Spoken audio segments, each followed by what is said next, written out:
and 95%, yeah, 95% of his money was not insured for DIC. And the FDIC secure, they insure up to 120, $250,000.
Paying rent? Is we paying this? Is we what? You know what? I don't know. And paying rent. And man, also depends on, I guess,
Like nobody said it.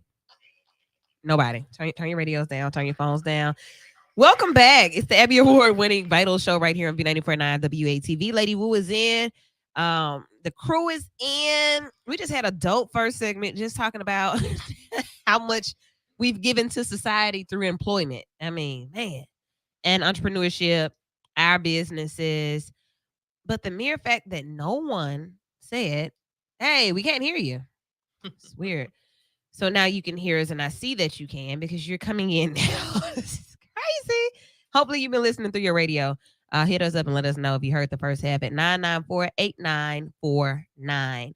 So, other things that have happened and that shall happen, Gino, you came in and really told me some things that I don't know how they got past me.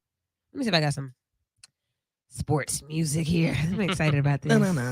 Let's see what we got. Go ahead and start with your segment. Okay. Yes. So if you didn't know and haven't been paying attention or live under a rock, you would know that Ooh. Shade. Birmingham is hosting the first 2 rounds of March Madness. Excuse me. Put your hands together for that. That's big time. I mean, that was long sought after in our economic and entertainment department. Economic development department. Shout out to Cornell Wesley. Shout out to Kevin Datcher. Shout out Mayor Woodfin for recruiting that. Shout out Chaz Mitchell, Chief Mitchell, excuse me. They all put their heads together and recruited that and got that done. But What's up? so we just found out that University of Alabama Crimson Tide, Roll Tide, will be the number 1 seed in the tournament. So that means they play Thursday. If they win Thursday, play Saturday. Okay. But guess who they play? Who they? They play the winner of the SWAC tournament that's being hosted here at Bartow Arena at UAB. So I think the top winner, right? I think who they're possibly looking to play is Howard University.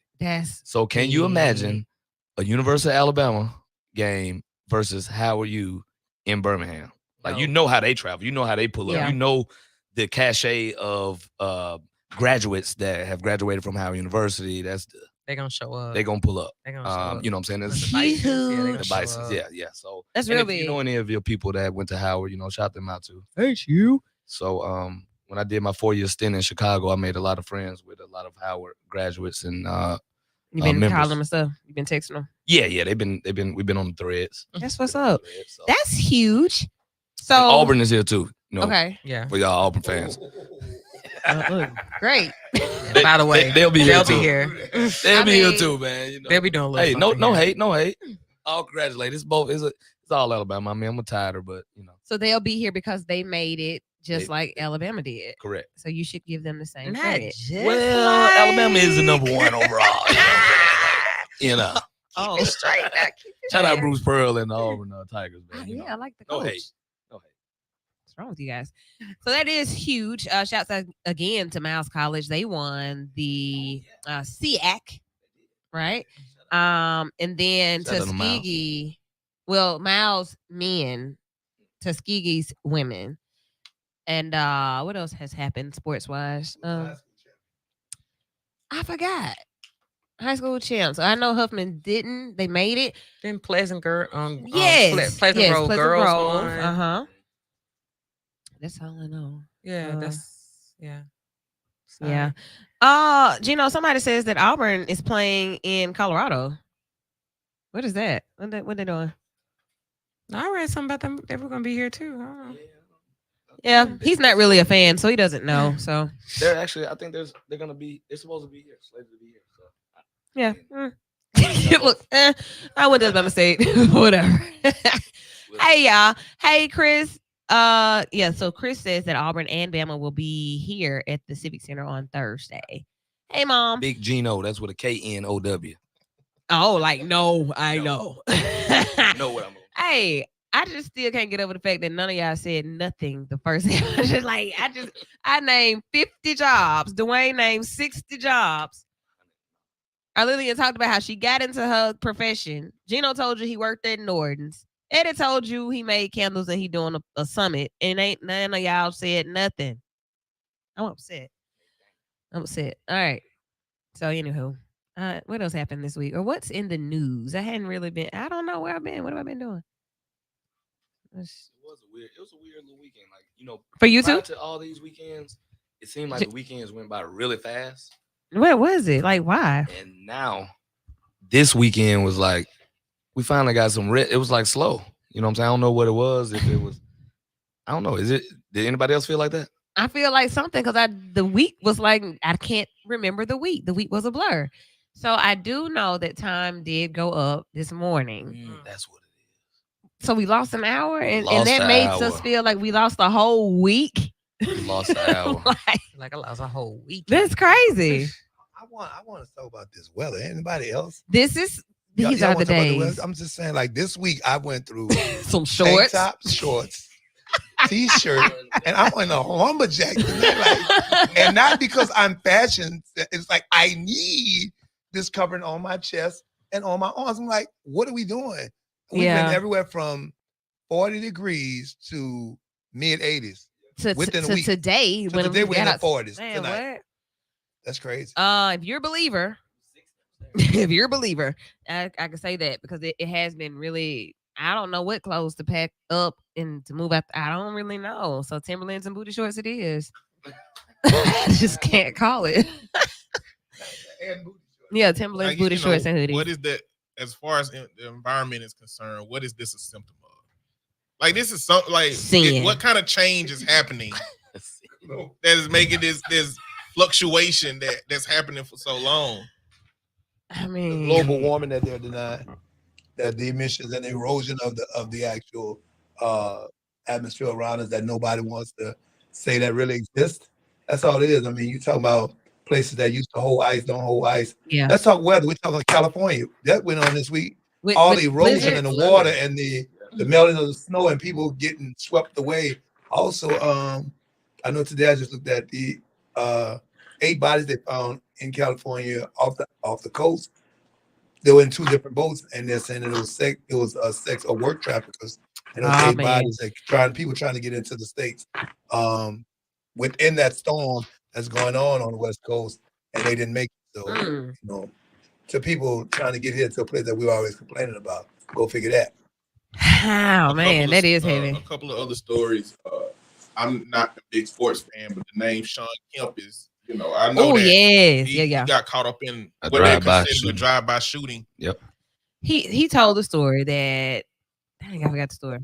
He was in a parking lot. Do know that much. And I think as he was approaching, were they trying to get his car? Something happened. Whatever he was approaching, they pulled and shot first, and he shot back. Yeah. That's the story that it wasn't a drive-by. Like they were in a parking lot and he was outside of the car. We also know this story. Everybody should know the story by now of the whole Ja Morant situation. Oh yeah. So he has been acquitted. He hasn't been charged with anything. Other than bad judgment. Yeah. John Morant is who? Ja Morant. Ja, he plays. He's one of the superstars of the NBA. Plays for the Memphis Grizzlies. Yeah, okay. Young guy, very popular, almost creating the face of the NBA. And he just happened to be. He said he was in his own club with a gun. But when people take stuff and once it hits the internet, it's what they say it was. But he got some very good lawyers who got very involved. They did a lot of damage control, and he's now submitting to actually some mindset renewal and type skill classes that he put himself in. Wait a minute. Wait. He's taking some classes because he made bad decisions. Feel like he's made bad people around him. He was on internet brandishing the gun. So these are the criticisms of Ja. Is that he is a kid from the suburb that is participating in hood culture. Right. And a lot of people are saying that's not where you're from, why you acting like this. And I think the bigger conversation is, this ain't just Ja. This is you go find the kids that parents moved in from Inslee to Calera or to Helena. Yeah. There's an identity crisis going on within Black youth as a result of white supremacy because we don't know how to be who we're supposed to be. Ding, ding, ding, ding. Again, so many images that are normalized about what looks good on the surface but may not be, i.e. rap, i.e. just the idea you should only seek to be an athlete, that we don't know who we are. And we get caught up in a lot of cultures that really shouldn't be reflecting who we are. And I think I got caught up. He's gotten caught up in that. And he's getting all the credit for it. You know, you can That's- speak to that, can't you? Because you That's came from the suburbs over in Fairfield. Don't you dare! Don't you dare! Big West Side, Big West Side. It is Big West Side, but you know, we kind of did the same migration. for sure. We did the So same if I would migration. have brandished my gun, I mean, you know, coming from Fairfield and educated in Huffman, making that 35-minute drive every day man, what? from Fairfield all the way to Huffman, and you know, going through that because my parents thought it would be a better idea for me to not go to school, you know, at and no disrespect to none of my West Side folks, but Ensley or JO or any of those. I was on for Ensley at the time or Fairfield because I was in that line where I would either have to go to Ensley or Fairfield. I had a Fairfield zip code, but a Ensley address. I mean, yeah, Something like that. yeah, something like that, or vice versa. One of the two. Yeah. So my dad taught at Huffman High School. Shout out to my dad, you know, Sergeant Reeser. For those listening, Big Sarge. So I was able to go to school at Huffman High School, which was a great school pretty much until we got in there. And still, I still believe in Birmingham City schools. Like these schools are great. They have great educators there. They have great programs. You know, it's our youth that are some of the ones that are coming in and giving it a bad name, giving those schools a bad name with the test scores, with the identity crisis. That Gore just spoke on. But yeah, it was a rude awakening for me at first. But I did go to Huffman Middle, so you know it was a little bit. I went to all schools. No, they had no sports until I got to high school. So I went to Epic, then Huffman Middle, You had soccer, then Huffman High right? School. Nah, they ain't had that. They didn't. Yes, they did have No, they soccer. didn't. They No, just. it was intramural. Oh man! So like that same transition though, I think the exact same transition. I went from Green Acres Middle School to Huffman Middle School. It was a super culture shock, and not only that, I felt that the students that I came in contact with were the ones that had the identity crisis, not the ones from the West Side. Like we kind of knew what it was. We were cultured, and so I think the genuineness in young people is a character trait that you have to look for. If you know who you are, it comes from being taught that. You don't pick that up at school. So this dude here went to what college? Do we know what college Ja went to? Or his backstory? A small college. But that segues us to what we talked about earlier. Wu. So you said something about moving or this thing. So whose fault is it? Is it the parent? I think so. I really do. I think it's the parents' fault.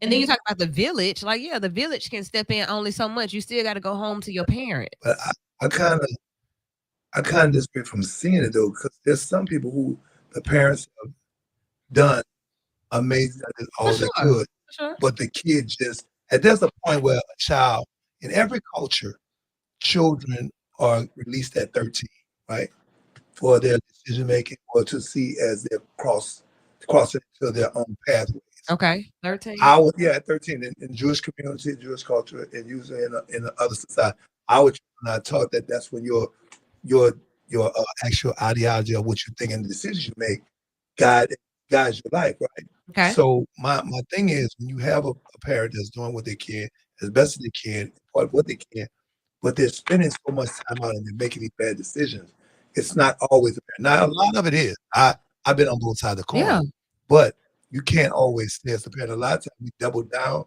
and I will cop out there. Well, their parent didn't do. I just don't see it all. The way I see it is that sometimes the best that any of us could have done was a D or F on the project we were doing. And just because we did the best we can doesn't mean that the work is acceptable. And we all know that there is no such thing as perfect parenting. Right. But if you as a parent knowing that can't acknowledge where your imperfections were, that's a problem. Like all of us have to be able to self-analyze, including us. Like I can look back now as when I was a kid and talk to my mama about her shortcomings and my shortcomings, and she's coming around to be able to do the same. You know, but I think that the job of parenting is so big that acknowledging the issues that you had it is problematic. And another part is a lot of the individuals that I work with, when it comes to talking about family, and it just seems to be a bigger issue with men than it is with women. where they don't want to get into where they would consider their parents as having shortcomings because they don't want to be tarnishing the legacy of what the parent intended. And I think a lot of things could be true at the same time. I think that a parent could have done the best that they could have. They could have genuinely loved their child, and that could have not been enough for that child to thrive in the way that they could have thrived. And for that child to understand that they didn't get all that they could have, but also love that parent deeply. I've definitely seen more of that than the other, where children will be abused and neglected or whatever, like living with somebody else, and they still want that parent that comes up short or that doesn't have the skills that they need. I don't care. My mama has not taken care of me, but I want to go with my mama. Baby, your mama is ridiculous. You need to stay where it's safe. No, but I want to be with my mama. So I've seen that, and I've seen that more than I've seen people say, my parents or my mama didn't give me what I needed, and can be honest about that and say, I love her because she's my mother, but she ain't do a good job. I've never heard anybody say that. Never. I cannot think of any time that I've ever heard anybody say, yeah, my parents did a horrible job. I had to get it on my own, to get it how I never heard it. It's a lot of people that don't know no contact out here. They would. That have gone no contact. Like, parents can't get in contact with them if they tried all the ways they can. Wow. Right. John Morant attended Murray State, which is a school in Kentucky. I don't know if is it HBCU? Is Murray State HBCU? I think it is. Yeah. So he attended HBCU. He did come from a two-parent home, but a lot of people do mistake. Just because kids come from a two-parent home in the suburbs and all that stuff, it doesn't necessarily remove you from wanting to be, want to be body, want to be all that, the whole nine. Like, you know what I'm saying? Like, I want to bully, but I want to pick on either. You know what I'm saying? I think that's a narrative that's given to Black people, Black boys, Black youth. When you do anything that is.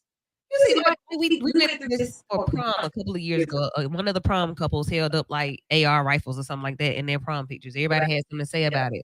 But then it's like, well, little white boys hold their rifles up all the time. Ain't no problem when they do it. Yeah. But it's a problem when we do it. This is white supremacy at work. Right. Well, what I'm going to say to your point is, I work with kids, and I don't be like, hey, kids, it's your mama's fault. I tell them, even if it's 0% your fault, it's 100% your problem.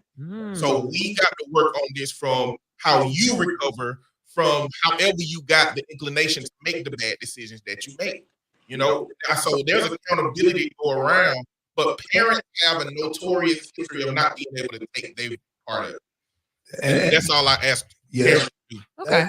That's true. So if I take this accountability as the parent and I say, well, yeah, I recognize that this is what I did or that I didn't do, what does that then do? Okay, I did it. I didn't do it. It's freeing for that child. Okay. It's freeing for that child. Sometimes you just need to know that what you were experiencing wasn't your imagination. Okay. And a lot of parents gaslight a lot of kids trying to convince them that the reality is telling you what it was. And I think that boils down to parents want to believe that their child experienced the way that they want to believe they did. And they're not interested in asking their child, how did you experience me?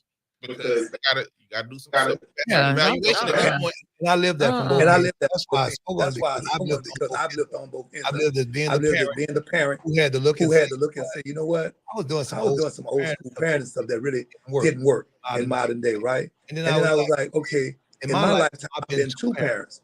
Because I was the thug parent to my older children. You know what I'm saying? And then I was the ministerial save, you know what I'm saying, parent that really, kind of tried to make sure that these children didn't act like those children. And then I ended up having to go back to my older children. I had dinner with all three of my older children and apologize to them, first of all.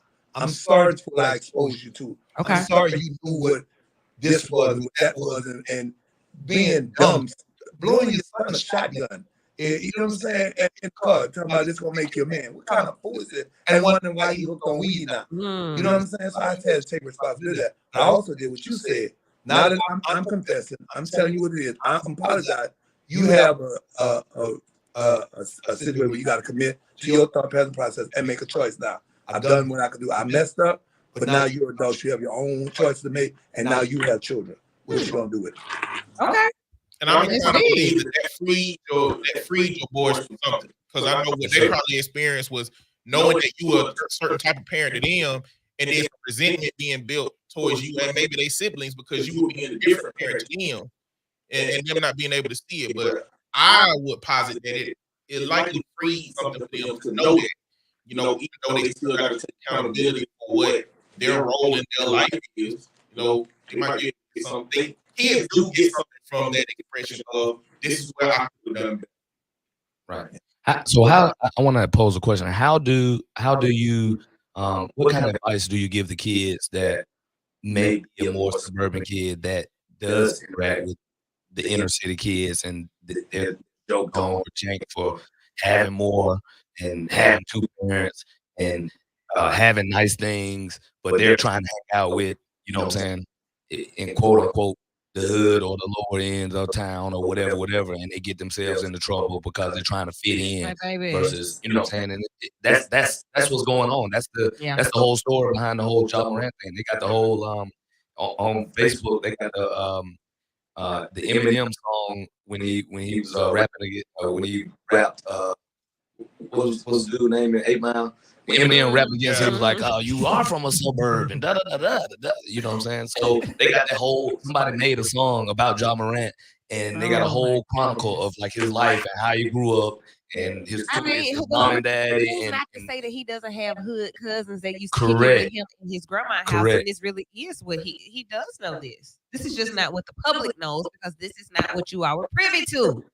He ain't that green for real. So for me, when I have an opportunity to work with the whole family, the variable when they're a child, the variable is how the parents communicate to the child what's going on. Like you can't in a parent's head, they got a plan. I'm gonna get my children out of Inslee one day. I'm gonna get my children out of whatever community that has violence and that you want them to be away from. And the next day is like going to this school over here in the side of town tomorrow. They're going to reject that immediately. Like this is something you got to be working into your child's psyche and understanding of what you're planning to do as a parent. And I think that goes into where a lot of parents, they don't involve their kids in decisions. Clearly, the kids ain't making the decision, but they have to adjust to things the same way that you have to adjust to things. Yes. So a lot of the time, the conversation that I'm having with parents is, how are you helping them in the transition? But a lot of times it's like, it ain't what you can do when your child has an affinity for that. Because there are street kids who just naturally have an affinity for being hood and have a natural desire to be out there in the streets. Yeah. So a lot of it is just assessment on the parent. But for the kids, I just have a solid message that I tell them about what life is supposed to be. More than anything, to find validation in themselves and stop looking for validation in all these other places, which is what Josh is doing. He is looking to be validated by a community that he believes is relevant, and that is just a message that you got to plant and hope that they are in the environment when they for it to grow. And I don't get you got something because I teach the island man mentality. Okay. And that is, if you look at an island, it sits alone, right? But you can look at it as a good or bad thing. Being alone can be bad to you. If somebody falls out of the plane, falls off the ship, the thing they're looking for to save them is that island. Become that island in your community. Be okay with being by yourself, and you'll find that your strength will bring other people to you, and you won't have that word. So I just teach the island mentality so that when they find it out, the first thing you just gave them rescue, because they'll wonder, how did you make it in the same situation that I made it in, and I need to get it from you instead of you running to them. Let them run to you. Good. I have I have a different experience with this. As a child, I was picked up from school by landlords. So, yeah. Right. And I used to be embarrassed. Like, I would wait at the door, kind of wait on the corner, like, Daddy just swing this way, and I jump in and keep going. I was always known as the rich kid. And I went to Center Street, Princeton, Carver High School is where I graduated from. I drove the LA 470 Lexus to Carver High School. It was a big article about it. But the thing about it is my parents exposed me outside of school. Right. So I couldn't really be pulled into the shenanigans of some of the kids in school because it just was done to me. I've seen it done before. Um, I was never pulled into that. So sometimes when you have kids that are privileged, you have to not just spoil them, you have to expose them to a lot of different things so that when they are put in situations like that, they know better. I look at a lot of kids who mess up their lives just by putting crazy things on Facebook. Unfortunately, sometimes that's why I pull your picture for your obituary. So you might want to watch what you put online because just like I can easily go to it, other people can go to it. Yeah, And that's for adults too. yeah, it look cool. Yeah, you threw your middle Message. fingers up and whatnot, and having the stack of bricks to your ears, but now your family's sitting in front of me looking sad to me, they don't have no money. Well, go get that money that was in their profile picture. That's what I think in my head, but of course I'm telling the family that. But it's a lack of exposure. It doesn't matter if you don't have much at all or if you had a lot.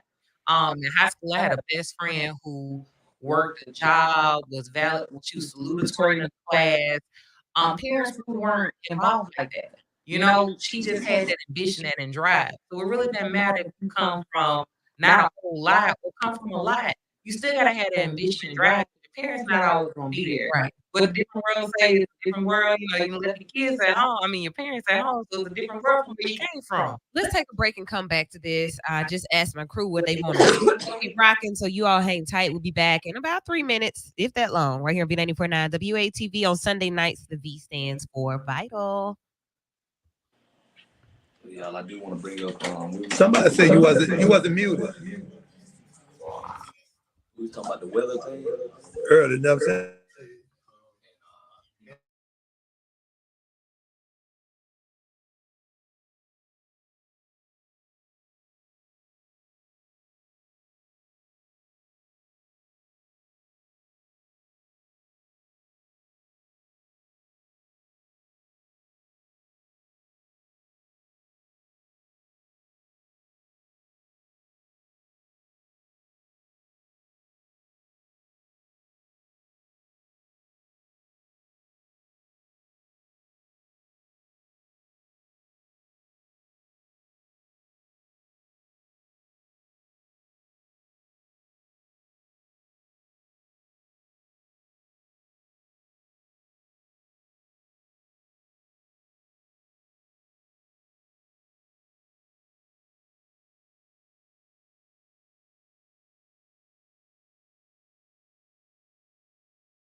More music heard all over the world.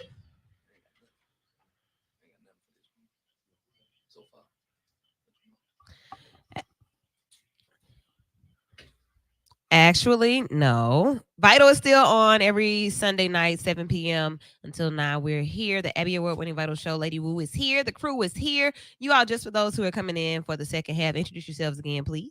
It's your boy, Ready Eddie. Hello, our Lillian Kate Bushline. It's your boy, Dwayne Big Daddy Thompson in the building. And last but not least, you got Big Gino, not the little one. Emphasis on Big Gino. Y'all, welcome back. First half, really good parts of the show. You all are putting your comments in. Keep doing that because it helps the conversation. It helps us to see what you're talking about. That's the purpose of having a show that is for the community to speak. So keep sharing your comments. What's up, Ken? Hey there, Chris, Anthony, Jamal. Hey to you and Angeline. Those of you that have commented. Also, hello, Lyanne up in New York. What's up, sis? Catrice. Who else we got that has watched and liked? So I see you watching, but like it or say something so we can know who you are and where you are. Thank y'all so much for tuning in every Sunday night. So the conversation we were just having, Lily, you were talking about your experience. I think that's where we kind of left off. Your experiences with not being what? Not like being your classmates. influenced. Right? Yeah, not being influenced easily. Kind of walking to the own video wrong. I mean, it's nothing better, more freeing to just be yourself. It doesn't take effort to think about it. It's just easy. I don't understand why anybody would want to be anything but just be yourself. I must say, let me say this right quick, just because like hearing that and knowing that, like I know that there's something in me, like nobody gave me that. I can remember a lot, like as a little child, things that I would do that nobody told me or showed me. I just did them. And my parents were talking the other day about how my shoes were on the wrong feet, and they brought it to my attention. Nobody told me to cross my feet, and that made them appear to be on the right. I did that on my own. Nobody told me about hairstyles that I would like or anything. They didn't tell me that. They supported me in it once I discovered it. And I look at other people and children now, and I see that a lot of people lack that. So I think it has to be innate and then seasoned or nurtured by your relatives, by your family. But that's a big thing too. That's what we talk about. We have to understand culturalistic society and even people who are leading. We always talk about the blind leading the blind. Yeah. In retrospect, that's what we have a lot of families doing. You know, you got a lot of families where the blind leading the blind, they never had the opportunity to be who they wanted to be. They never you know, when my daughters went natural, you know, it was like, okay, that's what you're doing, but this is what you're gonna do. You're gonna take care of it. I'm not saying you gotta go get a perm. I'm not saying you gotta get it. What I am gonna tell you is that even in natural don't mean nappy. Natural means take care of it. Natural, and just educating them on that, but giving them that freedom. I think a lot of people are being forced, a lot of children are being forced to live in a box because the parent or the person that is leading them is scared of it. It's the attitude of people who, if they can't see themselves doing it, they won't lead you to do it because they don't. Not yet, just don't want to see you. That's why somebody said, "I found you. You found $100,000. You give it back." Because they couldn't see themselves giving it back. So you stupid for giving it back. You stupid for being honest. You stupid for seeing, trying to find who it was for. You know what I mean? Yeah. I think what our Lillian was saying in this conversation is about how black people are monolith. And it's the third time I mentioned white supremacy, but it's what we operate on. From the top of the hierarchy of white people who got money, who all can drive Lexuses, who wear Abercrombie & Fitch and do all of these things where when black people do it, they are isolated out by black people who don't do those things that are considered black. All the way down to, you know, hood, ghetto, poverty, whatever. Black people have existed, and we can be whatever we want to be on the spectrum because we never had our own culture. And there are a lot of pockets in that where we are going to get criticized for doing something that some group within the black community don't agree with. And that goes to the conversation of, I mean, even the conversation about natural hair. Like the reason that, you know, a lot of black women acquiesced to corporate America by straightening their hair was because you were considered to be a hair people who had an Angela Davis pro. Right. Like you couldn't participate in society if you didn't straighten your hair. You know, right? And so in that whole range of how we exist, it's created a situation where there are these pockets of identity crisis that we have and that we continue to have. And I think it's likely that most of us here found our voice, our confidence, our individuality early and really didn't fall victim to those things. Because we all got voices and our voices have put us somewhere in some capacity. But there are a lot of people and a lot of kids who struggle to find that voice. Because like Wu said, sometimes you're born with it and you got it. But in a lot of those instances, it's something that your parents or your family or your community should be nurtured. And they might not know to nurture it, they might not know how to nurture it, so ain't no fault on them if they aren't. But it does leave a lot of people with that deficit. So I want to throw one name out there. Kanye West. For as long as I've known, I mean, for everything that they say about his mental health, he does have mental health issues. True. But for all along I've known, he's always walked his own path. Yeah. And look where it brought him to. You know, because he could have easily submitted to the people who were guiding him at the time. He's like, nah, bro, y'all gonna listen to this. Nah, okay, yeah, Jay-Z, who you are, but rock this beat. I'm on. What you doing? Nobody's making a beat like that. Oh, wait, hold up. I like that. You know what I'm saying? Jamie Foxx took him in and did, you know what I'm saying, things with him. So it's like, he's always, for as much as we in our community puts him down, but we forget he's still a billionaire? Right. Of course. You know what I'm saying? But he got a lot of stuff back too. Like, I'm going to run my course and trust the process, even if I am doing it in a manic state. Like, look, Adidas won't me back. My criticism of Kanye in the scope of this conversation, because on the last call on his first album, he talked about how nobody wanted to hear him rap. And how they gave him that chance because he had that line, mayonnaise colored beans, I push miracle whips. And it was like that was the beginning where they were like, look, if we don't like what I think he did exist in a time where he was rejected by people. What I think is Kanye suffered from an ego when he started getting power. And I think his ego was primed from his childhood to just explode to the point where he believes he can just make anything be accepted by people because of who he is. And that's by that little poop thing he put out. Right. He was like, I can put out anything, they're gonna still love me. Right. And it's the same sentiment that Donald Trump said when he said, I could just stand out on the corner and shoot somebody and they'll still love. It's that mentality is the same. And it's the problematic mentality because it gets you to the same places that it done got both of them to where they're willing to risk a lot to show the world that they can be accepted in so many different ways. I believe it's called narcissism. I don't want to diagnose. That's why I had said it. Look at me, Gino, trying to read a therapist. I ain't just excuse me. Look, see, you Gino don't say it, but if the therapist say it, now I'm diagnosing this. Yeah. This is all speculation, but I do want to go back to what you said. Like, so I believe that Kanye suffered, not necessarily suffers from nothing mental, but the way he was rejected on his rap. Not being able to rap, he was like, oh, you just a beat maker, stay in your lane. Stay in your lane. That was the fuel that he used to amass everything that he's got because he was told, oh, you can't do this. Oh, you can't do this. And I feel that by being a 5'2" athlete, ex-athlete, you know what I'm saying? Like, I was always told, oh, you're too small. Oh, you can't hoop. Oh, you can't play this. Oh, you can't do that. That was the fuel that made me excel at whatever I did play and whatever I wanted to do. You know what I'm saying? But by the same token, back to what you were saying, my parents got me what Wu said earlier.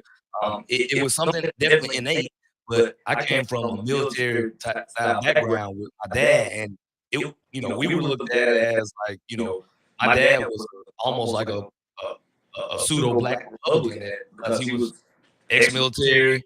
You know what I'm saying? Came out and he ran a tight shop, and he was a conservative liberal. He wasn't a Republican, but he was a conservative liberal. But to the naked eye, and outside looking in, people were like, they vote with this or they're against this, and it's like, no, not really. Like it's like, no, we're not gonna complain about the misfortunes. We're just gonna do what we gotta do, pull ourselves up, and keep on moving forward. We're not going back. We're going forward. And the fact that you can say your family. That's like, okay, so my dad is this person, but my family adopted those same principles and their attitude toward, not complaining.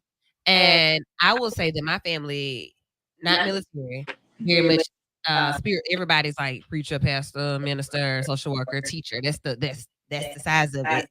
But not necessarily complaining, but will definitely say everything that's wrong. But at the same time, we're going to come up with some type of solution. So that's the family that I come from. And then they would do that without a lot of resources. That's where I come from. And in my mind, I think there is a distinguishment between a person who has found their own voice and who, don't have to participate in the social culture that's common. I think that's different than somebody running full speed in the opposite direction of the status quo. Okay. Which can be rewarding, but can also be very dangerous and isolating. Can I throw another rock in the water? What out there? What is family structure now? What is it? You said my family. He said his family. Right. The structure of family and what's even accepted as family now is so changed. And so, you know what I'm saying? And it's like, how do you even when you look? Some children are growing up in confusion. They're confused. They don't know who's who in the house. Who say what? Somebody look like somebody say somebody call them this, somebody say that. They just say that, and they're like, hold up. What's going on? Who is you? Yeah, and let me tell you, I seen an article about a girl. A man did something in the house, and the police asked her, what was his name? She said, my mama's friend. What's your mama's friend name? Black. How long Black lives here? Now, Black lives in the house with her mama for 6 months. And in 6 months, you got this man living with your girl and you, and she don't even know his real name. Mr. Black, in fact. So now Mr. Black, you never took time to tell your daughter, hey, this is, and he, because you don't put them, I don't put them in grown folks' business. But he coming in the house, walking around in boxes or shorts in front of you, you know what I'm saying? And this is life for some of them. 994-8949 is the number. 994-8949 is our number. Call in and be a part of the conversation. I think that was a great rock to throw about the family structure. You don't have to come up in a 2-parent household to be a great person. You don't even have to come up with your biological parents to be a great person or to have skills or to have character. You don't have to have any of that. But I think it's a great question. So 994-8949 is the number. Don't jump on that. But you gotta have discipline. No matter what. You gotta have a little love, a lot of love. Because right now I think what's going on now is these kids that are here and that are out that we're talking about, there's no hope. They have no hope. They haven't seen hope. All they know is video games, rap music. That's it. No religion. Cussing. Church is very minimal. No religion whatsoever. I mean, and that might be a topic for another time. And some of these churches that out there, I mean, but okay, so family, church, or structure. I mean, it's got to be some structure. Some type of structure. Got to be some structure. You got babies raising babies. I mean, when grandma is 37, 36, 38, she's still outside. She's trying to be outside too. Yeah, that's grandma with you. Yeah. On TikTok, and not on TikTok with you in a funny way. On TikTok, compete with you. Y'all both in the same dress from the clothing store. You know what I'm saying? Y'all shop on the same rack. Y'all I'm just saying. I'm talking about adult type. Oh yeah, I'm talking about you and her dressed out. You and her, you know what I'm saying? Got something tight on you. You and her, they went down to the Dominican and you got to get together. You know what I'm saying? So now you have that type of relationship going on. The friend thing that I can't separate, giving you good instruction because I don't want her to feel out. I don't want my daughter to not like me, so I can't tell her that I can't. When our parents tell her, look, well, I don't, you know what I'm saying? But even in my case, I'm older, but I'm still young because I'm 53 and I just became a great grandpa. That's borderline young. You see what I'm saying? My great granddad was like 80. You know what I'm saying? So now at 53, I'm a great granddad. Not saying anything wrong with my kid, but my son started young, right? With the name of his daughter, who now has a child, which made her child my great grandchild. So So not only are you a grandfather, I'm a great granddaddy. get out. Yeah. My mama would be jealous. Like you're a vital great grandfather. Great grandpa. His name is Sir Charles. Skip my brother, just come straight to me. I mean, my mom would be jealous. She has no grandkids. And she's seasoned. I won't tell her age because I get in trouble, but she looked very good for her She age. does. Spectacular. But wow.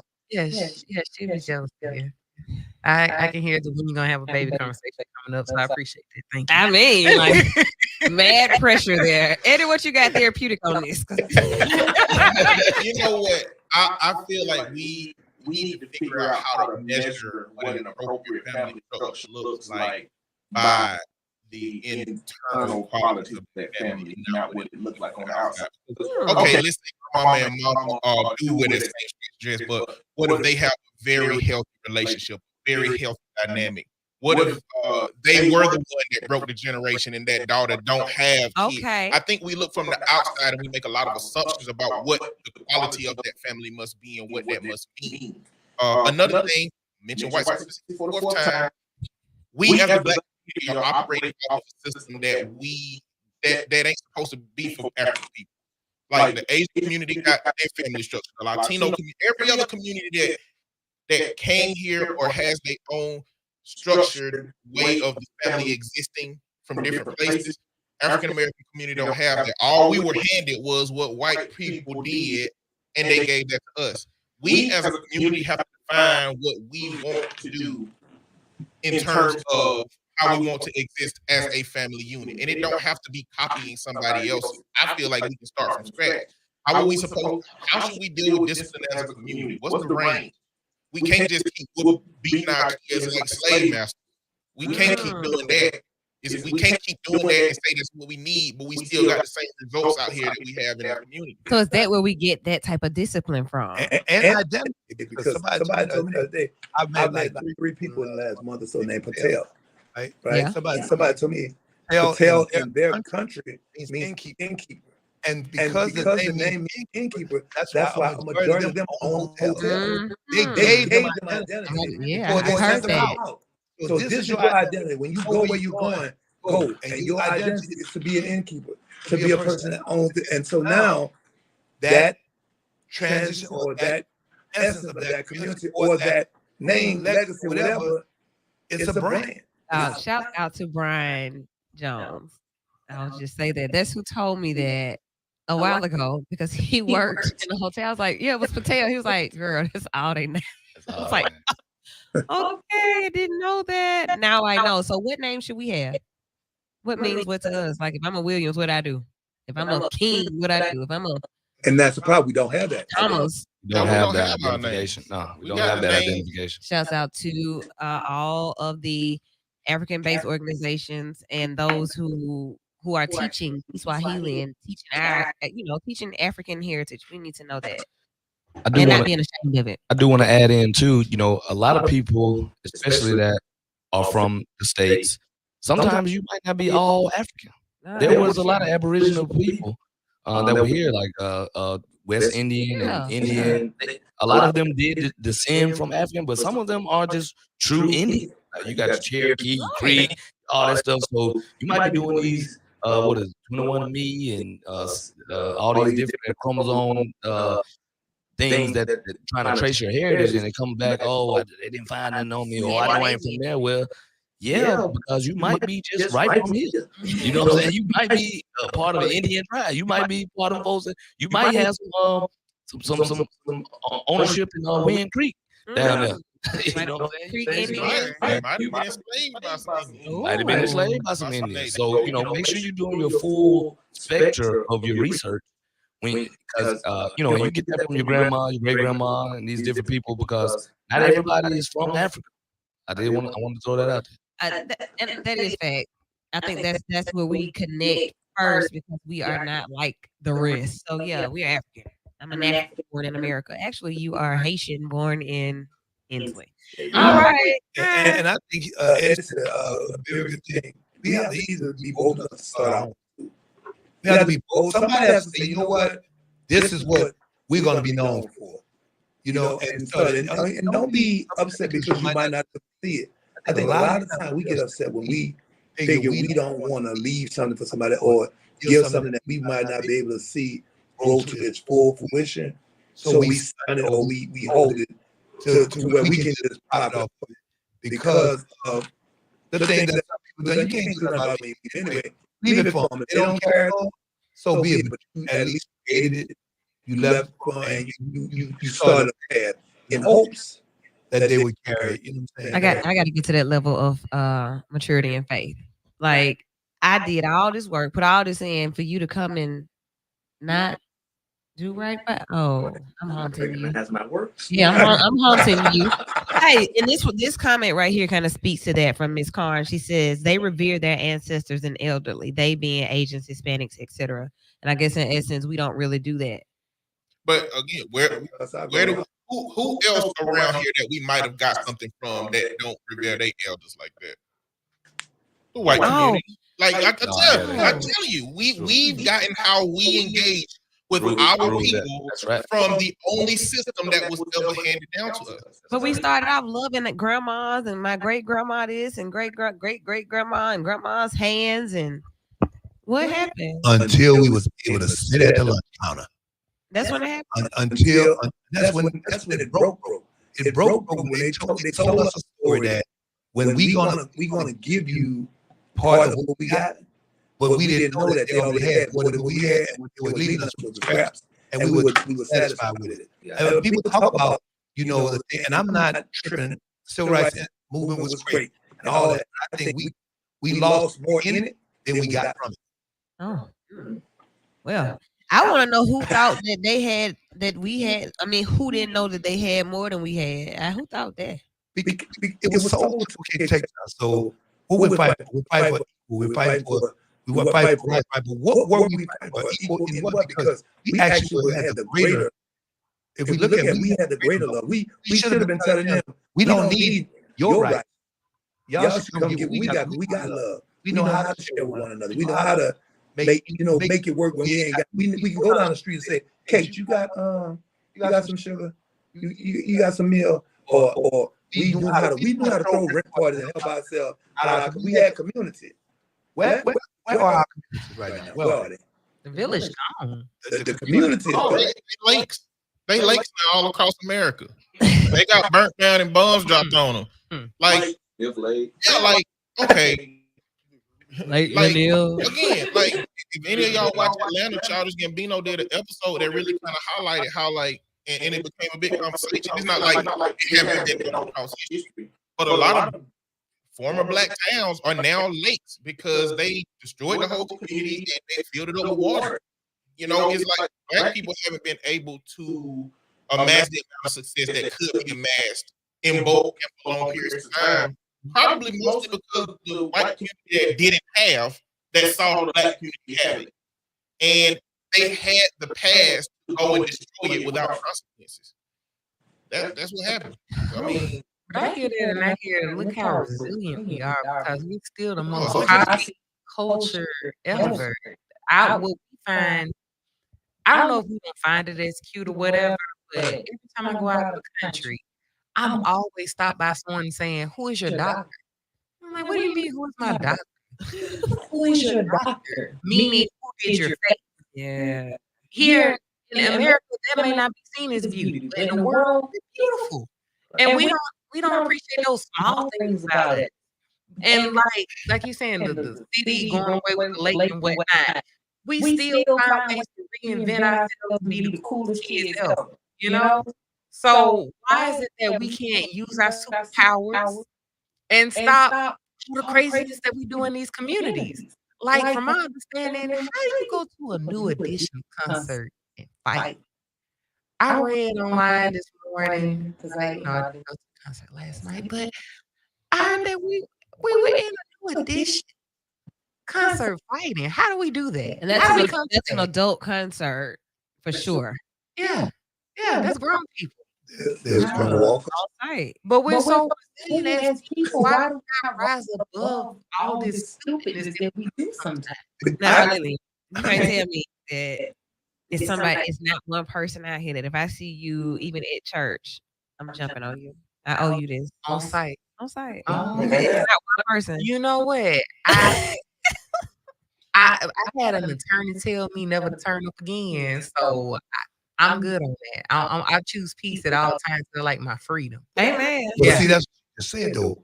It's a mindset to choose Uh-huh. peace because we also are told that it's something that we have to do, and it's really not something that we have to do. It's a learned Time behavior. and place for everything. It's a learned behavior. Uh-huh. I get that. You know what I'm saying?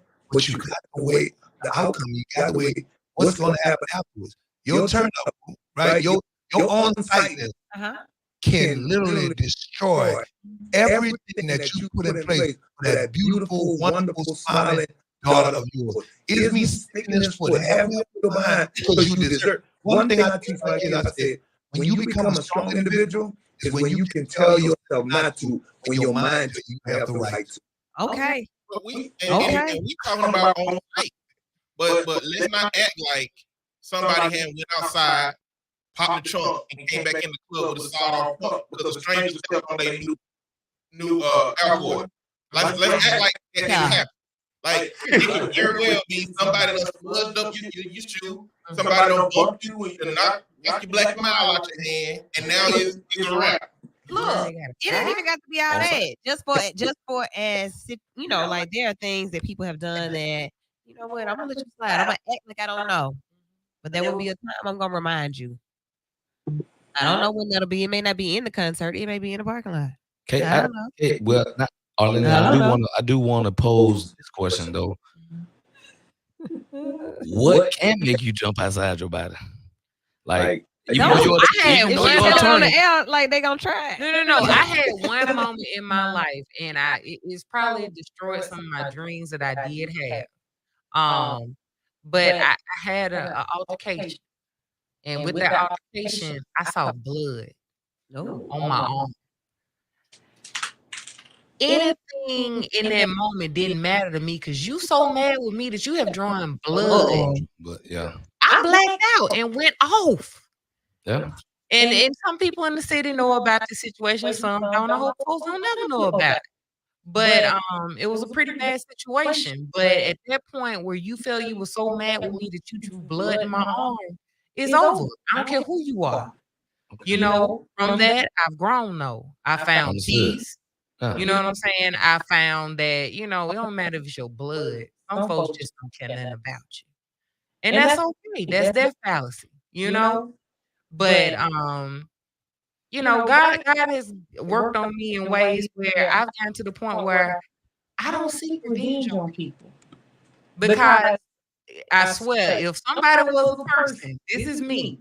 You know, they say thou prepares the table in front of you, in front of your enemies. I ain't trying to brag on myself, but I got a lot of people that's bragging on me for me in front of my enemies. You know what I'm saying? And things happen, bad things come. Bad things gonna come to you all the time. That's not a problem. But you gotta learn how to pivot. You gotta keep your eye on your end goal because you know what you want at the end. And certain things just can't bother you because it's gonna affect you from getting to that end goal. And that's a message to everybody, man. sure. Just let that stuff go. Forgiving is freedom. And to your question, you said what it is. You also have to speak against that because I'll tell you what mine used to be. And my thing was, me and my mom were like, you know, I'm an only child and she done all the world for me. You know what I'm saying? So my thing was always, if you mess with my grandma or my mom, I'm catching the penitentiary. I'm catching. I'm going there. But at a point in my life, I had to say, you know what would me catching the penitentiary do for them? Right. They wouldn't even feel honored by that I caught. You know what I'm saying? So I had to stop speaking that. Yeah. And, you know what I'm saying? In my life and just say, you know what? Whatever it is. You know, and I'm like, hey, I was taught about very serious, and some people know, some people don't. But I had somebody to violate somebody in my family, and I knew them, and I could have touched them. You see what I'm saying? And in not touching them, released me and made me understand the capability. And I tell you, you need a foundation in God. And I don't know what your belief is. I don't know where your spirituality is, but it's only my foundation in God that kept me from catching up the penitentiary chance I had, because I was able to understand there was greater things that had to come from me or that I can afford than to just spend the rest of my life sitting behind bars. But I do know it's a learned behavior. Okay. Oh, so what I'm hearing here is that you all will let somebody do whatever to you and you won't defend yourself. How do we get here? No, it ain't whatever. How we get here, Eddie? Hold on. If it's fight or flight, Don't say you all. I ain't saying mine. Look, we ain't there yet, Gino. We ain't saying that. That's not what we said. What we said is developing a situation or circumstance. Because even with my children, okay, so I sent my children to the self-defense school, right? But I told them, do not utilize that as an excuse. Make sure you do everything as possible, all the things that I taught you in concept, and use everything around you. Because I said if you're just right, I believe in my mind that he'll make a way of escape if you try. But if you walk him to the corner, but I also believe this, and I guarantee you this has saved my life. The Bible says this to me. It says that it's better for a man to tie a yoke around his neck than cast into the deeps of the sea than to mess with a child of God. The one thing I believe, I'm a child of God. The second thing I believe, if you throw a yoke around your neck and jump in the sea, you're going to die. God might, you might raise your hand and hit him because you know I don't really want to get into that. You raise your hand and your order stop working. I believe that. And so I believe I'm going to be jammed up to the point where I have to. But if it ever comes to it, like they say, if it's fight or fight, or it's protect my life or my wife or my children, or even somebody I love, I'm going to get out. I'm going to get out, but I'm going to have to be able to not, to be able to say with all essence in me, I have no other choice. Right. And I'm a pastor in many different ways. And I used to tell people that if somebody did something to my brother or myself, that my mom would probably go to the jail and pray with him. Because that's how forgiving he is. Yeah. And I was a child that was raised by somebody that forgiving. And a lot of things happened to my mama. And because she was forgiving, I learned to forgive. But because I saw people treating her so crazy that she forgave, I think it gave me a range of understanding where my boundaries should be and allowing people to impact me in negative ways. And so I've never had any violent situations in my life. And I am inclined to believe that upbringing allowed me to see where I should place myself. And when I'm in a place that may turn into something that's, not ideal for me, I think I can remove myself from that environment. Yeah, it sounds like what I think my daughter will be because I am forgiving like that. I will, but I'm forgiving, but I'm definitely not forgetting. I'm like, I'm checking it, I'm writing it down, I'm storing it. But you know what? I feel sorry for your mother. That's like my attitude. It's kind of like, I want to help you because you shouldn't. This is not how this should be. I want to give you another chance so that we can work on this. Then I give you another chance, then you do something real stupid. Now we got to talk about this, process this, and give you another chance. Then you do something real stupid, and my daughter probably be standing back with her arms folded, like, "Mom, I'm about to fight." Like I think family, what we see our family doing and their experiences teach us how to respond or how not to respond. Yeah. I ain't giving you all them chances. My mama did that. I'm about to put you out today. I'm about to stop talking to you today, or you can never come here again. Like that is how that happens. So intolerable. I totally get that. Yeah, like what? And the example that you're giving about your daughter is like when I work with kids, I do, especially with anger management. I say it's not like somebody don't deserve a punch sometimes. Yeah. But I feel like if they deserve one, you should consciously choose that a punch is going to take place, understanding that consequences are going to come behind it. And you need to make that decision. It don't need to be your anger. It don't need to be your frustration. It don't need to be your pain. I've thought this through, and a punch is about to take place. That's what it just said. Look, the essence of that is don't let the struggles that you had make that decision, because that's what blackout means. Is that something made that decision for you, right? And it wasn't you. Yeah, it ain't for you at all. I mean, you pray for wisdom, you pray for insight, but what it said earlier, family, wife, kids, I got, what I'm saying, I got that, and if the time comes for me to have to defend myself.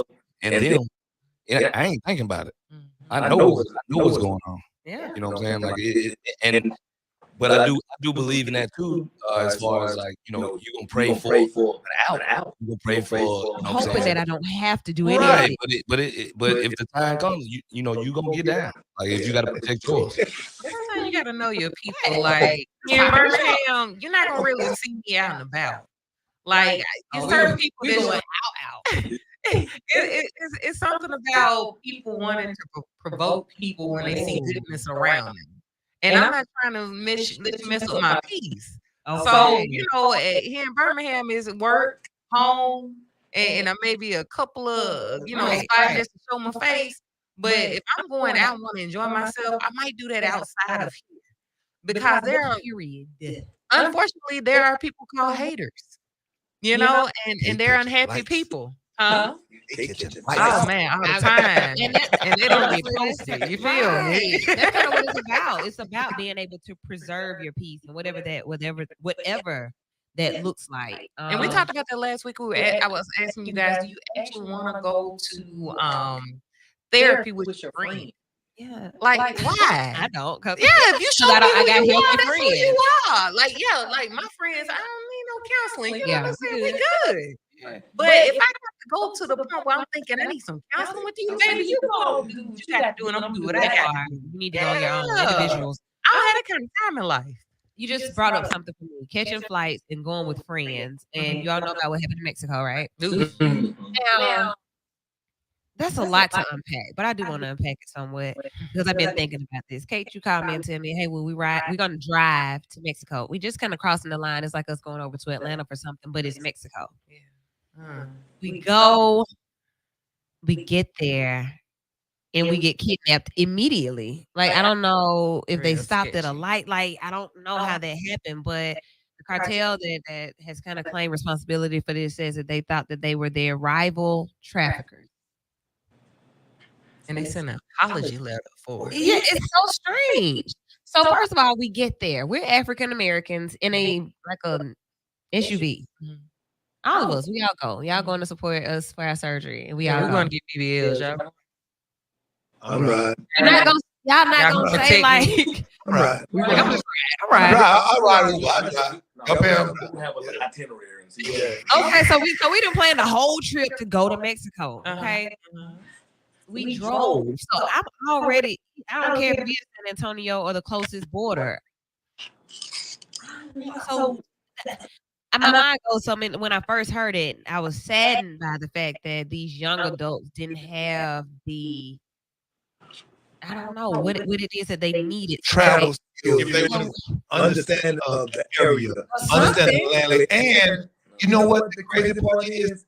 We'll never know the true truth because they gave us a story which they want us to hear because they don't want to get into our country. But they gave somebody and some things up for that. We don't even know if that's the real story. But the other thing is that people are doing too much.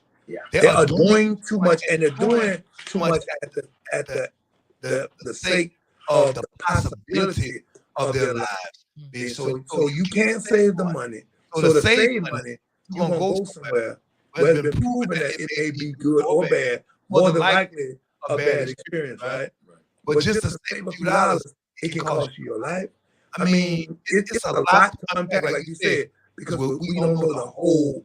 And we're sorry for them. We're saddened by it. But the thing is that when you have people who do too much, when you have people who put themselves in certain situations, when you have people, it's sad, but when they do it, and why they do it, the reason that they do it for, it's a lot of that. All we talked about the whole last 2 hours. The mentality, the structure, the reason why, and who's telling them that this is okay? Who is not giving them the proper information, leadership, or guidance? And like you said, the village is dead, and that's sad. I asked a man one time, "Where are the gatekeepers?" You know what he asked me? What is that? Yeah. Now, one of the girl, I think the girl that actually went to get the surgery done, her mother did advise against them going to Mexico. That is one. I gotta say this. Nobody up here believes that 4 dudes went with one girl to get a BBL. I don't know what the story is. You don't believe it. You don't believe it. You don't believe it. You don't believe it. We don't know what happened, but I do know this. They did not go in support of BBL. Ain't no way. To that part of Mexico. One of them was hesitant about going. I think because the one that died, the first man that died was hesitant about going, and his text message to him being hesitant. The issue with being inexperienced travelers, they drove the place where they got kidnapped is notoriously not a tourist spot. You don't drive through there. Right. This is a place you go around. They had looked at the warnings and the notices that they put out for tourists. They would know that they shouldn't have been in that area. In an SUV. Yeah, like not at all. Drug cartel, the chief vehicle of a drug cartel. It's like you go and say, you know what? I need me a new car, right? What I'm gonna do? Let me rent this red Charger to drive to Dallas in. You know what I'm saying? When they told you that red Charger Challenger on the highway, every state trooper on every state almost wants to see you and looking for you coming and hear you coming. It's just something you don't do.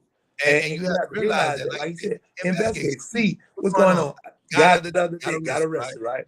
Carrying a pistol in his carry-on. But he had been traveling all and he was an experienced traveler, but he didn't study what the law was in the state where he went, and he happened to go to New York.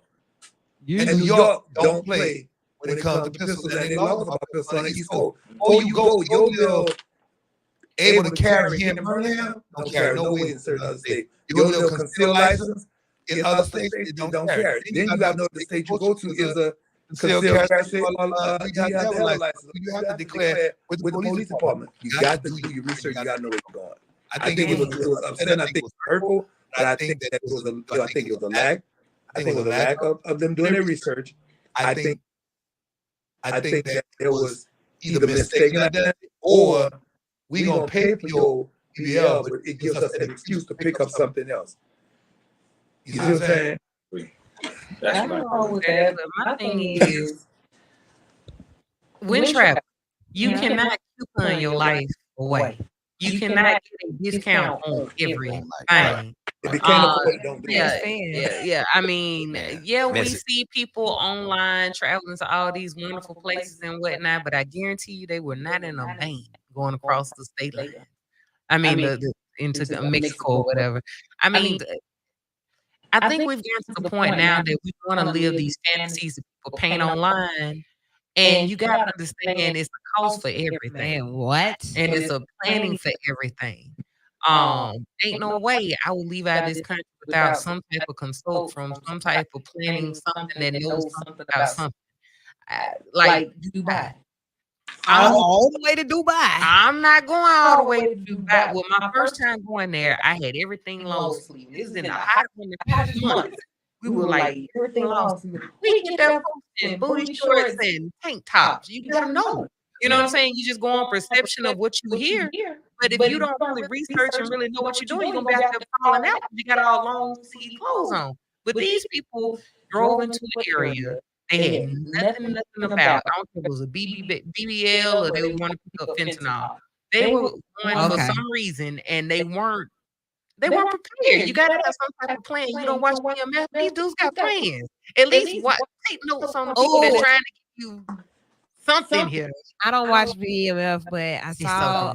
I don't just because I don't have time. I don't know. Like I can't sit down and watch a series of shows. Like what? I watch multiple times. I miss something every single time. I watch our statuses and tweets. I watch statuses and tweets and see the pictures and Instagram. And I did a post today talking about the big meats now, the young one, because of something that happened on the show that I missed. Oh, he big meat child. I want to see what y'all talking about.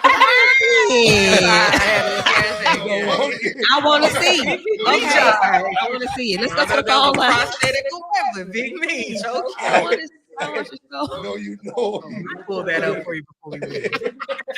Caller, you're in with Vital on V94.9 WATV. What's your question or comment? Hey, Lady Wu and the crew. Hello. Thank you so much for taking my call.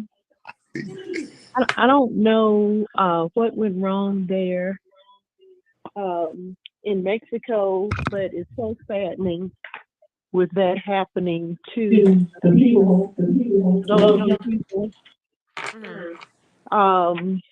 It's just heartbreaking what happened to them. Yeah. You know, I guess we will never know exactly what it was that happened, but hopefully our people will be informed and educated about going out of the state. Absolutely. Just out of the state whatever. before out of the Yeah. country. Out of the state Yes. first, right? Yes. Thank you. And one other thing before you go, I know Kate mentioned about, you try to get a deal on being able to go somewhere. And for some reason, it just made me think about Donda West. Oh, yeah. And when she went out of the country, I can't remember if it was to South America or where it was, but you would have thought that she would have had means to go out of the country to have cosmetic surgery to improve herself, and she died. It cost her life. So we just need to be aware, and I think it's great to have conversations like this so our people will know to look into things. Well, thank you so Thank much. you. Sure. That's what Vital is all about. 994-8949 is the number. If you want to call in and comment, stop talking to the screen and talk to us. 994-8949. Donda West, Kanye's mom, did die on the table. She was advised not to have as many procedures as she did at one time, and she did anyway because I'm Kanye's mama and I got money. Yeah, she sought out a doctor, I think, that would deal with multiple procedures at one time, and it was something about her BMI as well. Yeah, and then now Kanye has said lately that she was sacrificed. Hold on, he said that? Yeah. The whole thing. Yeah, I gotta talk about this stuff. He did. I got it recorded in my phone. Just in case something happened to him. I wanted to have proof that he said it. Like Kanye said it. So yeah, that happened. Speaking of you keep getting out. Let me put you back in the studio. Speaking of traveling and preparing for spring break and moving around, where are some places that you all want to go? What's on your list? Well, I don't.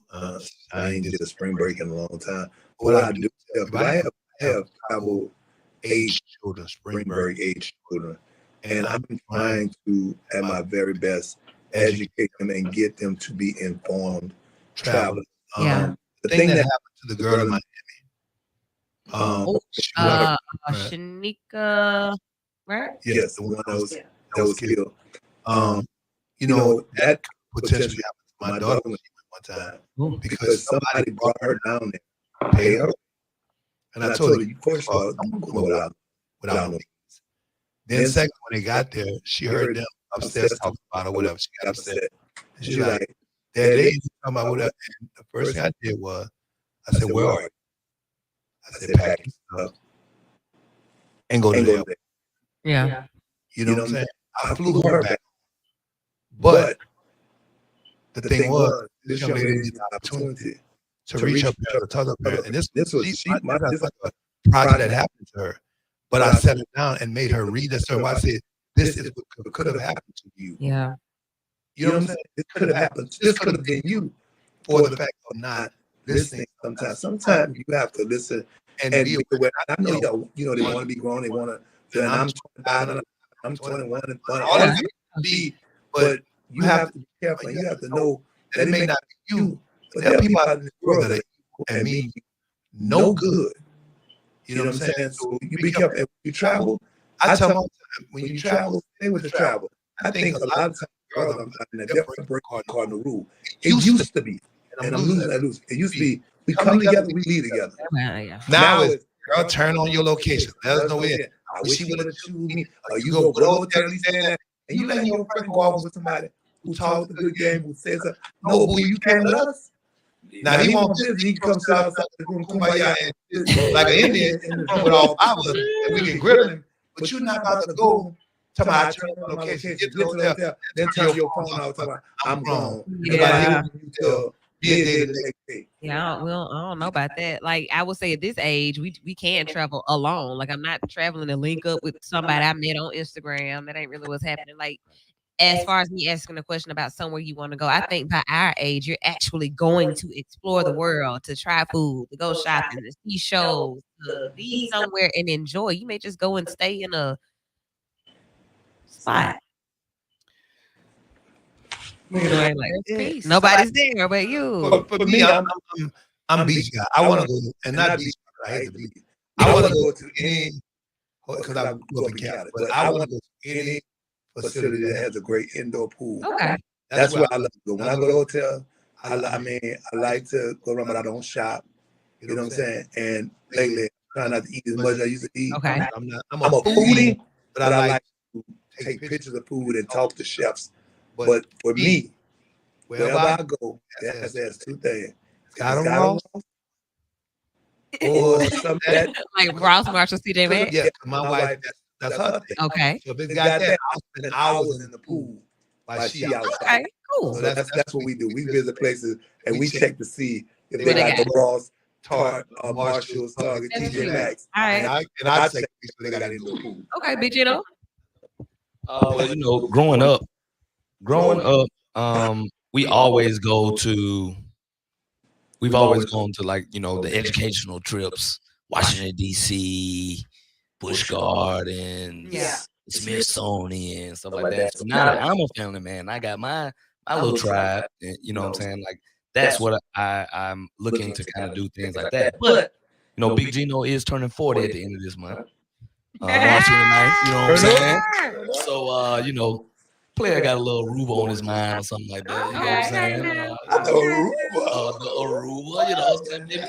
Maybe some Miami, maybe some Vegas action, something along there. One of those three. We still, you know what I'm saying, trying to put it together. But you know, and that may be with kids or without kids. We're still trying to work all that out. But yeah, but going forward though, you know, my spring breaks will turn into, you know, the good old hustle type. You know, we finna hit this the Black History Museum in Washington D.C. Yeah. We'll roll up to the Montgomery, hit the Black History Museum up there to see those things. And I'm a sports guy. I'm a foodie. So any sports towns, foodie, like I want to see the Baseball Hall of Fame at some point. Okay. So yeah, any sports venture, any sports town, I'm definitely down for that. With good food, gotta have the food though. Cool. All right, Lillian. I think Jamaica calling my name. I know. Okay. I haven't made Okay. any plans yet. But Jamaica's definitely calling my name. It's something about certain spots in the world that you just feel home. That's one of those spots for me. I'm like that about New York. New York? I Okay. love New York. Yeah, the food for me in New York is amazing. Just Now the everything walking, about it. yeah. That's what I love. Like, I mean, if I'm traveling with people that are able to walk Yeah. and whatnot, but you know, when I travel, I take my mom a lot. And Oh, she yeah. can't. That's actually how I found out she had heart problems. She couldn't walk the blocks in New York. In New York. So I try to go somewhere where we can just Uber from place to place. But yeah, Jamaica is definitely calling my name. Okay. What time or years this Jamaica trip, Kate? Because based on that previous comment about the BML people, inquiring minds might want to know when you're trying to go over to Jamaica. I don't know. I'll let you know though. Might make a little group trip or something. Lillian, what a beautiful girl doing that long. Right. Let Don't go stack. meet you a Dexter over there now. Let me stack so we can go. Eddie, what about you?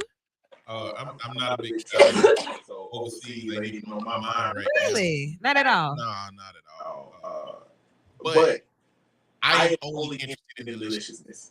And ever since I went to New Orleans, where I don't know how a whole city is with food, like I don't know how everywhere was. Like somebody tell me some places in New Orleans that ain't good, because I just want a baseline for that. They ain't the Because same since the pandemic. look, I'm from there. That's where I'm from. I went to like half of the places went on purpose, half of the places went by accident, and everywhere was delicious. That's what's up. I do like that. Did you have a turtle soup though? Did not have a Quarter two sisters. With the sherry on Like- top? That's a good thing. Now think about how many people have never left Birmingham and how we can talk about places we want to go. That's what's vital. That's what makes these conversations vital. Get you a list of places you want to visit. Listen to the show, and we'll tell you where we went. And then maybe one day we'll be able to take some people some places because we're gonna have such big money and Oprah. And just trips. You get a trip, and I'm going too. So we're Okay, looking forward to good. that time, right, where we can do those things and expose people to all the things we talk about. Like we're able to do these things not because we have silver spoons, not at all, but because we do individually work hard. A lot of hard work, and that's how we started the show. And that's how I want to end the show. Just encouraging everybody to be a hard worker. Like if it's something that's blocking you, and I can say some diagnosis will make people not be able to go get that checked out. be it physical or mental. Get that checked out. Find you some motivation, ambition. Hang around with people like Big Gino, Dwayne. You know, like hang around with people that are motivating, and hopefully you will be able to get some of that too. Dwayne, I see you, Mike. You got like. I just want to say this. Ride's different. You ain't got to go out the country. Just stop going east. Atlanta ain't the only place you can go. Okay. Dip south. Dip set. Go north. Somewhere that can take you 3 hours to make it there, 3 hours to make it back. You ain't got to be gone all day. Find out what other cultures, other places are doing, and enjoy the little so you can enjoy a lot. That's my thing for tonight. All right. Anybody else got anything else they want to leave us with for the week? Just be kind. You don't know what folks going through. Just be kind.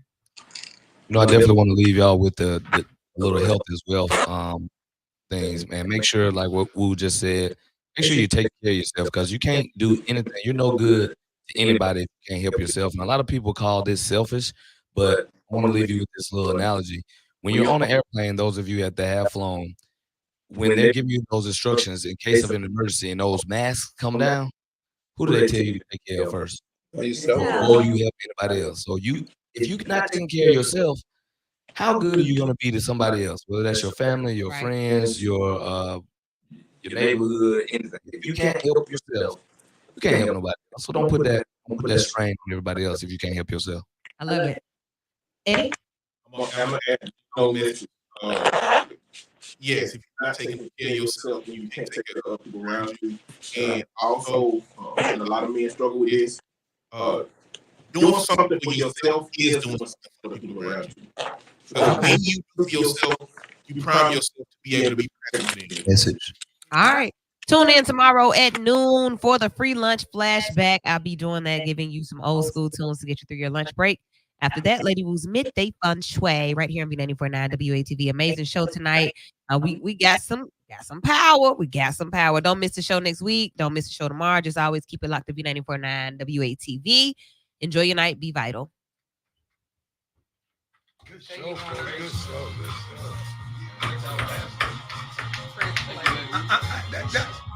Press play, Woo. Got it your way, too. Press play. That's why they call me Big Meat. Hold on. That smile. She got out some soft form. It is. It's a little soft. It was a little soft.